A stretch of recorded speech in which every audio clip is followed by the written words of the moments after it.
தமிழக அரசியல் வரலாற்றில் எம்ஜிஆருக்கு பிறகு மக்களால் மிகவும் விரும்பப்பட்ட தலைவர் விஜயகாந்த்.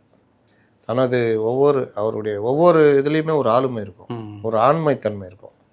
அது சினிமாவாக இருக்கட்டும், அவருடைய ரியல் இதுவாக இருக்கட்டும், அவருடைய வழக்கமான இதுவாக இருக்கட்டும். நீங்கள் எம்ஜிஆர் மறைவுக்கு பிறகு மிகப்பெரிய 2 ஆளுமைகள் ஜெயலலிதா, கலைஞர் இருந்த காலத்திலேயே அவர் தன்னை நிரூபித்தவர். ஆரம்பிக்கும் பொழுது 2 பேரையும் அடிக்கிறார். ஆண்டவனோட தான் நான் கூட்டணின்னு. அப்போல்லாம் விஜயகாந்தோடைய ஸ்பீச் கேட்சிங்கன்னா அப்படியே அனல் பறக்கும். அந்த மாதிரி ஒரு ஸ்பீச், அவ்வளோ நினைவாற்றல், அவ்வளோ விஷயங்கள், அவ்வளோ விஷயத்தை நுணுக்கமாக தொடுவார். இப்போ எப்படி சீமான் தொடுறாரோ அது மாதிரி அவர் தொடுவார். ஓட்டுக்கு பணம் கொடுக்குறதுனா ஓட்டுக்கு பணம் கொடுத்தா வாங்கிக்கிங்க, ஆனால் யாருக்கு போகணும் நீங்கள் தீர்மானிங்க, கொடுக்குறதா வாங்கிக்கிங்க அப்படின்னு சொன்னாலும் ஒரு மாதிரி வித்தியாசமாக ஒவ்வொரு விஷயம் தொட்டவர். 2006 2 பேர் காலையை வாரி விட்டாப்புல.